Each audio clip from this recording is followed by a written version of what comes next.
Kia ora, welcome back once again, everybody. I've received this video from a few people with regards to the Soldiers of Fortune and the private security contracting days. There's potentially a familiar face or two maybe in this video from what I've been told, and been asked mostly by a few Kiwis that have sent this request through if I could do a reaction to this one, seeing as I have done or spent a few years doing some private security work in and out of the Middle East as well. So let's jump in.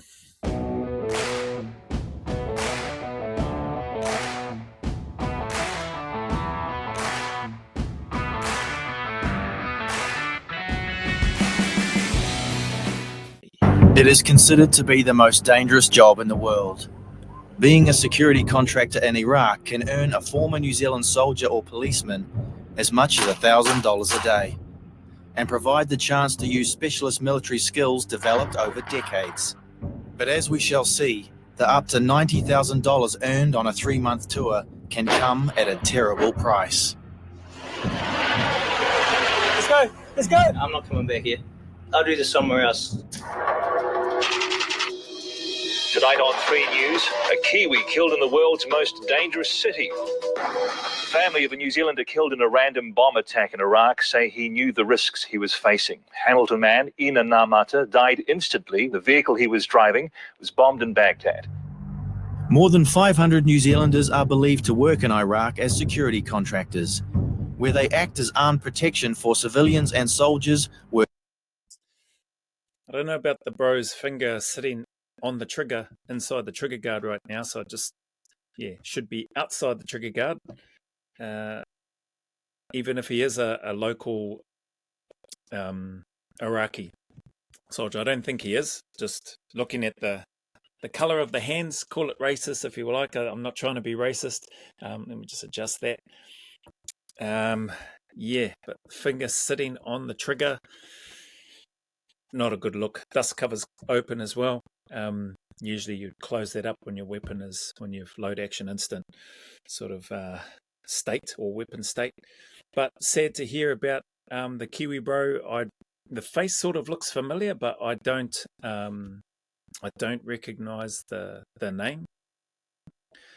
But yeah, there was plenty of Kiwis working over there, but a lot of people, a lot of South Africans, a lot of people from the UK, a lot of Australians, a lot of Americans.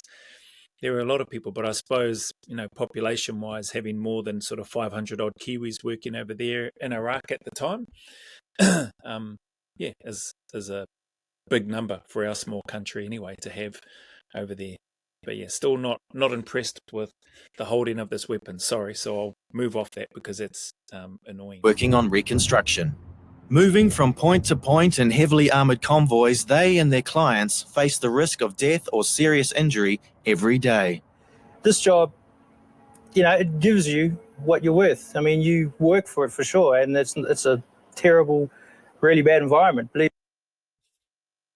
This guy, Barry Rice, I heard the name from the SAS, but I never knew him. So I think I've seen some footage of him recently. He might be on another podcast. I haven't watched it, but I've seen a thumbnail image. He looks a bit older, obviously looks younger here, as we all were younger then. But yeah, Barry Rice, I don't know him personally, but I have and had heard his name bantered around in terms of being a former NZSAS operator. I never crossed paths with him when I went through selection in 1998. He may have already been and gone by then, I don't know. But yeah, he seems like he's done some very interesting stuff over the years in both military settings and the private contracting space. Believe me, don't think it's not. But you're working for what you're good at. You're getting paid for what you're good at, and you're actually feeling like you're contributing and you're providing, particularly for your family. It sort of got quite common that a lot of the guys were leaving the army to take up security work in Iraq, and he just happened to get a call from one of his friends one day from Iraq, who was actually based over there, and said, "Look, bro, if you're keen, come over. This is what's happening." In this, sorry to cut that off there, but that is what was happening, and that is typically how it sort of rolls. I think, regardless of where you're from, there's a brotherhood that forms within the military, regardless of which country you come from.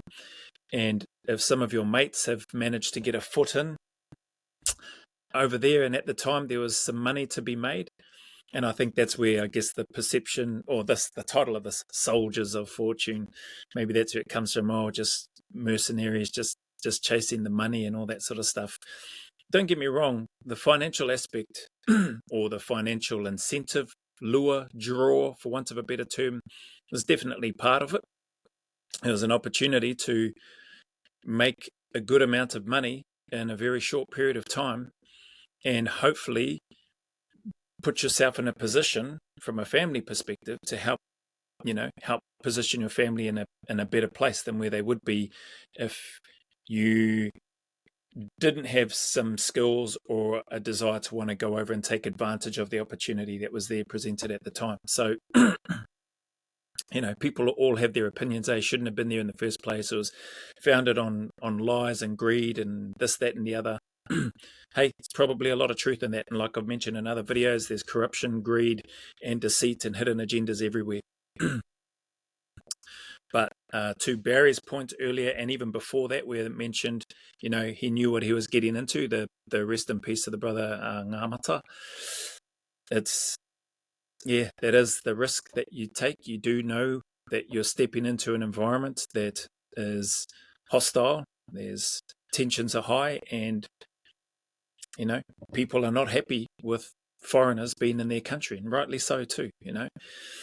But it doesn't make it any easier in terms of, obviously, his sweetheart, his widow left behind, Cheryl, I think was the name there, and her speaking about the reality that, it was pretty common for your mates that were there, as I mentioned, call up the other bros, people that they know and respect and trust, and that they would want to be on operations with, right? Or that they would want to be in a high-risk environment with. You're not calling up the guys that you don't want to be, or that you don't want to have your back. You don't want them. You're not calling up those types of people. You're calling up people that you know, that you trust, that you've seen them display the skills, the qualities, the intellect to be able to function in that type of environment. So it's not surprising that people would get a call. This documentary, we will join a veteran of over 3 years in Baghdad, who will take one last journey to reveal the typical life of a Kiwi doing protection work in this war-ravaged city. It's not an easy job, and not many people can do it. And you can sort of sense the person who can deal with that situation. And the New Zealanders have been excellent at it. Barry Rice is a veteran of New Zealand's elite SAS and a security contractor who has agreed to show us the realities of work in Iraq. He loves his job, but part of him believes he may have already pushed his luck too far, and he's now at a crossroads in his career. For Barry, this journey is about finding the tipping point. When do the risks outweigh the rewards? When is it time to put his family ahead of money? That is always in the back of my mind, that he may not come back, but it's what he does, and it's what he likes to do. One of the things you have to weigh up, is it worth it? Is it paying enough? Or is it time to get out while you can and enjoy what you have? The journey back to Iraq takes Barry to Singapore and on to Dubai, before connecting to a flight to Amman in Jordan. There he will meet up with security contractors from around the world for the infamous charter flight into Baghdad. Being a security contractor in Iraq is one of the most dangerous jobs on earth, because you are a favored target of the insurgents. You are exposed to hostile elements more than the U.S. military is, and you have less resources to defend yourself or to fight back with. So yeah, it's dangerous. Heading into Baghdad, totally different country. There's been about another 100 people killed there just yesterday and today, so it's not that difficult to refocus on the job, but you got to realize that you are dancing with the devil with this one, and just got to take it as it comes, but prepare yourself for it as much as you can. Yeah, it's an interesting one, like the commentary and just listening to them speak about it. Very matter of fact, not trying to flare it up or anything. That's basically how it was at the time. A very high risk environment, uncertain. You don't have all the resources of a military backing or a QRF. You're working with your own little QRF if you've got one within your team. and then you're sometimes maybe relying on LECs or locally employed civilians, or some of your locals that you've hopefully trained to a good enough standard to be able to respond, or at least provide a little bit of support should you get into some trouble. And it just brings back a lot of memories just hearing him speak about it. Even his route into country. My route was a little bit different, traveling from Perth, Western Australia. I went Perth, Dubai, Amman, Baghdad. Good old Iraqi Airways at the time. Man, I tell you what, there probably was not a time where I didn't have a thought in my head about the potential states of the aircraft and or its ability to get us in country and get out. And then not to mention all the other fun and games and shenanigans that happens at the airport with regards to kit inspections and checks and, under the table backhanded passes or having a fixer and all that sort of stuff out at the airport to help you sort of navigate those choke points, or those involuntary donation points so that you can make your way finally into country and with your team, with the lads that are there waiting. You got guys looking forward to getting home on R&R, taking a bit of a break. They've got all their kit, the kit that you're going to receive, the weapons, the body armor, magazines, ammunition, everything good to go, radios, etc. All ready to go, pristine, waiting for the handover. And you're on the other side waiting to come in. Sort of, if you're lucky, you might be like ships in the night and sort of mana wave and say, see you later. But more often than not, you didn't really see each other, not from memory anyway. So one in, one out, and crack on with work as normal. Like all travel to Iraq, the flight to Baghdad can only be accessed by those with permission. Iraq is effectively a closed country to all but soldiers, security contractors, and those few journalists willing to face the risks. From the time we started the spiral to when we landed, it brought back a few memories of diving in.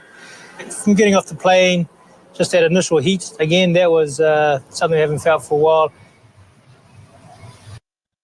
The spiral in, I think what he's referring to was, there was a bit of a interesting pattern, or I don't know if it's maneuver or whatever, on the descent into Baghdad airport, where they'd come in, and then it's like at least the first few times, I think I maybe just got used to it, desensitized to it maybe, but it's quite a steep sort of spiraling down, tight-ish type circle, not super hard, like I wasn't feeling any G-forces or anything on the body or anything like that, but it was not your typical sort of coming in nice and smooth and then like a steady runway and then flowing in. There was a bit of a spiral down and then into the runway and land. So I think maybe that might be what he was talking about when he was talking about the spiral down.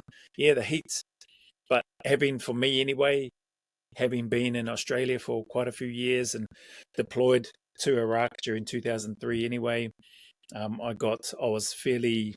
felt more acclimatized and comfortable with the heat anyway. You still had some blinking, stinking hot days though.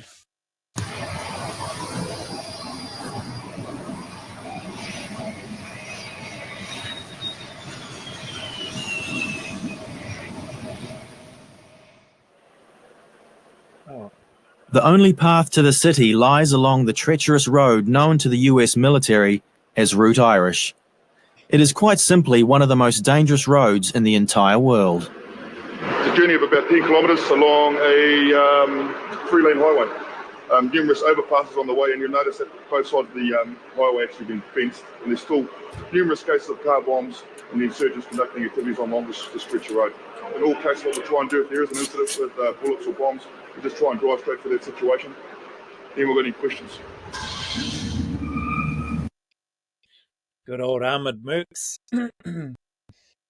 That's one thing that so it's cool to see here. I don't know who Baz is working with in these images, or who he was working with over there.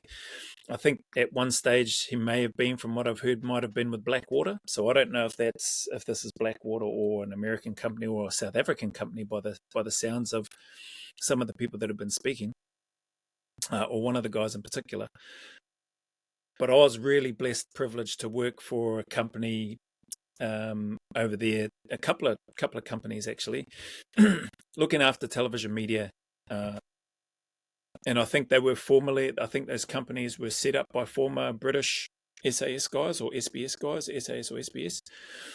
I never met the owners of the company. But one thing I will say is that I was just really, really grateful to be given an opportunity to work for that company. So the company was Pilgrims, was the name of the company, and another company that I was privileged and fortunate to work for was AKE. I think that stood for Andy Kane Enterprises. I believe he may have been an ex-British SAS guy.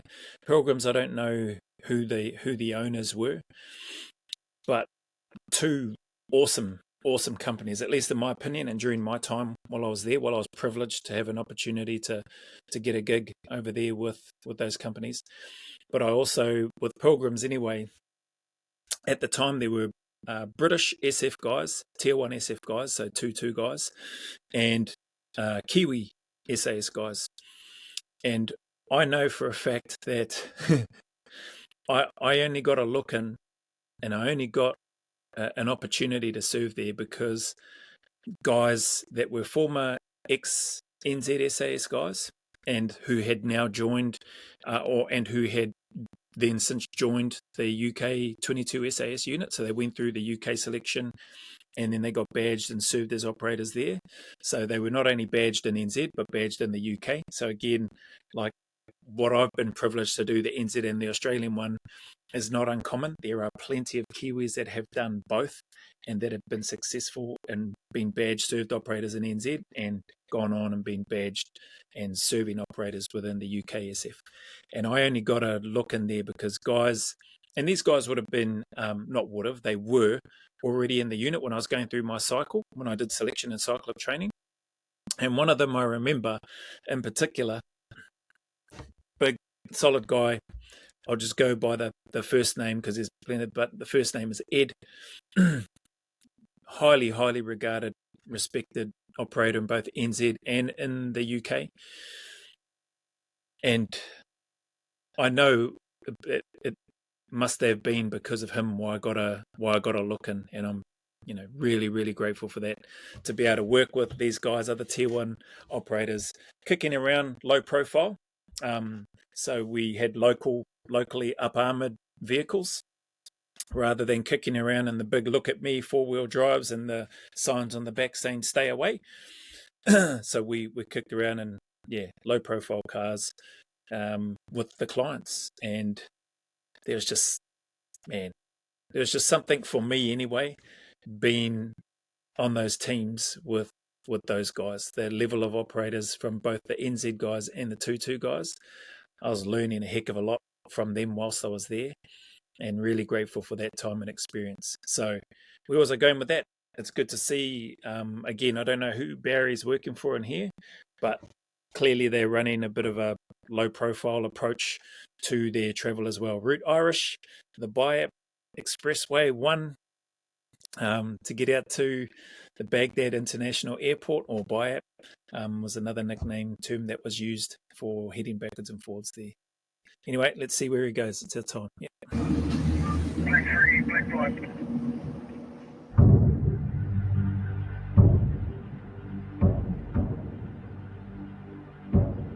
As Barry travels in convoy to the city, he is protected by security contractors from both New Zealand and the UK. Travelling in these heavily armoured and bulletproof sedans, he is now like every other VIP client, waiting quietly in the back while his security team carry out the risk assessment work that would normally be his. We're just towards the next.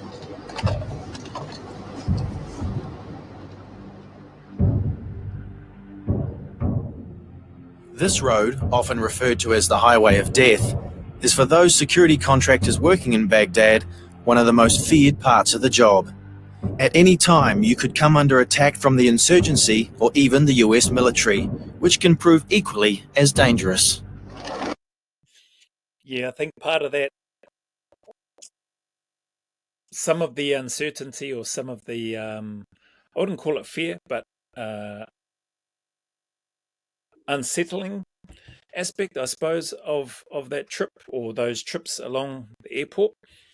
It wasn't just unique to there, like the whole place, wherever you're traveling in and around Baghdad at that time, you're on edge. And so listening to them when they spoke about could come under attack, maybe insurgents or US military, I think that's where some of the perception or maybe the misunderstood ideas about that Americans are trigger happy and that sort of stuff, like understanding that there were some young men on the backs of those Humvees who had seen and been involved in some of them, not all of them, but had been involved in some heavy stuff. Context-wise, they've been involved in attacks and trying to seize control of Sada City and Fallujah, and the scarring from that mentally, physically, and they're not doing like a 2, 3, 6 month deployment. They're there for like long periods of time, either a year or more than a year. That's a long time, to be in country, and combine that with what they've seen, and then some of the ages of some of those soldiers that were there, because they're not late 20s, early 30s, and that sort of thing. They're still very, very young, probably 19 years old, 18, 19 years old, thereabouts. And so there were sometimes that the Americans would fire some warning shots at vehicles if they felt that they were getting too close. Fair enough too, but just as long as they're like proper warning shot not into the radiator or into the bonnet of the car, not into the windscreen so it shatters, like a proper warning shot, not gonna neutralize or take out your vehicle type shot, or potentially have a round go through the vehicle, bounce around and hit a passenger in there. So I think there was some let's just say not very positive thoughts or comments about some of the Americans in that space and time, coming from everywhere. And whether that's right or wrong, it was based on, I guess, either what people had experienced, and or sometimes it was based on just what people had heard. And so we all know what happens when you hear things. Sometimes you can add to that a little bit more color than maybe what was necessary, or than maybe what actually happened. So who knows what happened there. What I can say is, thankfully, never had any warning shots fired at me from any Americans. We heeded the warnings. We heard the call over the megaphone that they had when they needed to get their message across, and or we were in depth behind some other local vehicles, because we just sort of blended in with everybody else, which was a nice way, in my opinion, of how the companies and the team members that I was lucky enough to work with operated. Coming in from the left now, you've got an American convoy, American military convoy, and we're going to have to just wait until they clear before we can go on. Always stay well back from them, because they will fire to make sure that you keep the distance, and it makes it not only dangerous from them but dangerous from outside, because we're more of a target when we're moving slowly. Overhead, US Black Hawk helicopters draw ground fire away from the airport road. This is a city very much at war. Okay, you've got the barriers going on both sides of the road. You can get IEDs in behind there, some sort of shape charge. Someone sitting off in one of the neighbourhoods up here, just fires it off, and out comes, a big ball of hot lead. It's just going to rip straight through the vehicle. It is dangerous, mate. It is. The danger while travelling down this road is absolute and very, very real. These photos, which may be disturbing to some viewers, show the results of a coordinated attack by insurgents on an armoured convoy, very much like the one we are travelling in. Just coming up to a checkpoint now with guys without a very good level of training. If we go too fast at them, or they tell us to stop, we don't see their hand signals, and we keep going, then they've got the right to use lethal force and they can engage us. Keep going, mate. Keep going. Just tell them I'm sorry, we're late, etc., etc. السلام عليكم. طلعنا من المعسكر حبيبي. هو منها دائما. لا هم ديو عادي، هم بالمعسكر يداومون حبيبي. DOD. Yeah, so that was one of the things, just hearing that little piece there. Obviously, the locals, local driver, local Iraqi, being employed as part of the outer cordon security and the checkpoints, having a conversation. I'm not fluent in Arabic at all, but picked up on the DOD. So guys would be, I remember getting in country and the team getting me organised, a bunch of paperwork that I needed to do, and then needed to go into, I think it was Camp Victory at the time, take my paperwork in, get my photo, handle all of the stuff and sign the paperwork, and then get my DOD badge, which made it nice and easy to get in and out of country for the work that I was doing for a few years over there as part of that group or part of that team. So, and then listening to the guys speak about the need to be careful, cautious going into the checkpoints during that time. Yeah, it just brings back a lot of memories. Even the landscape, seeing the video footage and what they've done, yeah, definitely can remember those parts or those areas, regularly driving past them. Especially, I don't know if it's going to go into Baghdad itself, but like right in the township, a lot of stuff in there from the earlier footage that I saw, some of those wider screen shots. Definitely recall a number of those places and that as well, standing up on some of the roofs and the places where I was in there and then looking out. Yeah, a lot of memories of that place. A lot of good ones. Like, it wasn't all bad, but there's definitely some get the hairs on the back of your neck stand up moments as well. Good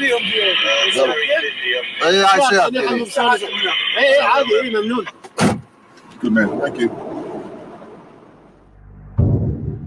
The only place considered safe for Westerners in Baghdad is the heavily fortified international zone controlled by the US military. However, Barry won't be staying there. His accommodation is in the less secure red zone, where many security contractors and their clients live.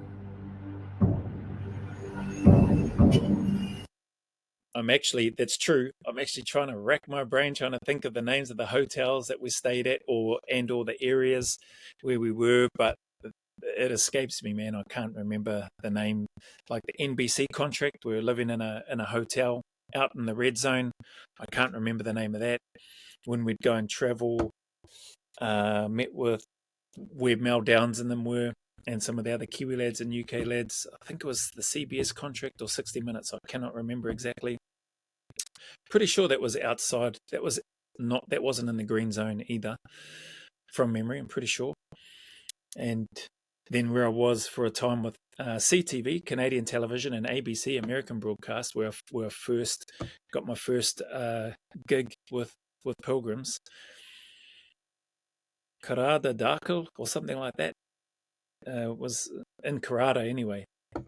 Was the area. There's an inner and outer, and I can't remember which is which.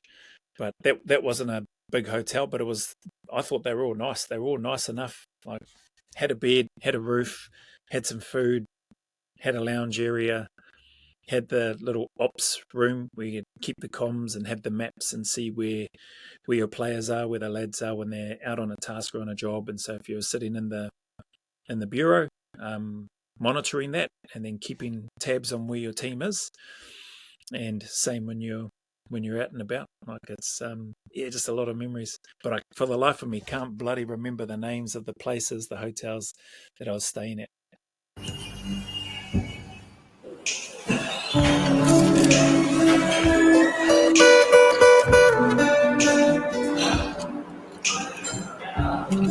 Upon arrival, it is clear he will have the comforts of home, but within the compound, he is also alone. For while there are other Kiwis living in the same place, none of them wish to appear on camera. That's the reality of security here. It's a secret and shadowy world, not just for Barry, but for all the Kiwis working protection in Iraq. I'm going to pause that there. It's just under 30 minutes. Maybe they don't want to be shown as well because of maybe tax reasons. No, I'm joking. But yeah, that's a whole nother Lincoln phase and piece in and of itself, all the tax stuff.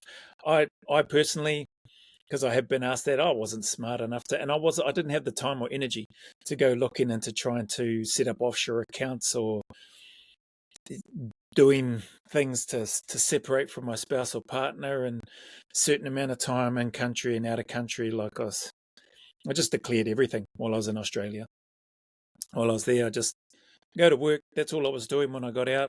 And I was doing that when I come back. I wasn't doing any paid work back in Australia. Worked with the accountant and just, hey, this is what I got paid. I just declared everything. And if it meant I got to pay tax on it, then I pay tax. Yeah, I just could not be bothered trying to find a way around or loopholes around having to pay tax. Even though you know, high risk job and work, I just figured, bugger that, I'm just going to declare everything. So I did in the time that I was there, and still worked out well enough for my family and I. So yeah, grateful for that. Anyway, pause this one here. Interesting. We've already heard one of the Kiwi lads passed away. We've seen some footage of other coordinated attacks and the burnt out vehicles and things like that. Operating low profile, just on that, obviously not a guarantee, that things won't happen and that you won't get clocked in terms of, oh yeah, those are foreigners in that vehicle, let's target that vehicle when they come back or whatever. So it's not a guarantee. Nothing's a guarantee. But from my experience, I much preferred kicking around and traveling around the local streets in locally up-armored vehicles where we could, or even just in the local vehicles. It made us less obvious to people until the points whereby we may have needed to get out, and the media that we were supporting or looking after needed to do their stand-up piece on the road or in the streets or whatever. So anyway, appreciate you, appreciate you being here. Again, just a reminder, the memberships are available on the channel, and with those 4 different levels, you'll get access to different perks and rewards and that sort of stuff as part of whichever option you choose. The normal public channel, this channel will always have at least 2 reaction uploads, probably at least 1 or 2 Q&A sessions every week. And then depending on which membership option, if you choose to come on board as a member, then you'll have access to more exclusive content, to more reaction videos, Q&As, to greater access to me, opportunities to react with me if you want, go into draws for members only prizes, and opportunities to come away on the biannual trip that's expenses paid, travel, accommodation and food. You'll have the opportunity to gain access to me depending again on which level you choose, those live Q&As, but also one-to-one sessions, whether that's for mentoring, coaching or whatever, in terms of the health and fitness side of things, or just preparation in general for other things that you may be working on or doing. So if you want to go along that route, and if you would like to support this channel in that way, then please feel free to check out those. If not, I completely understand and respect your decision regardless, and I'm just grateful that you would spend any time here on my channel anyway. So that being said, any challenges, struggles or trials that you may be going through, please know that you're not alone. And please, I encourage you to just keep turning up. Stay consistent, stay disciplined, stay in the fight. Know that the sun will shine again, that there is a light at the end of the tunnel, and that better days are ahead. You're not alone. With that being said, remember, go always a little further. Who dares wins. And as always, until the next video, a big mana away from me, filled with my aroha, respect and appreciation for you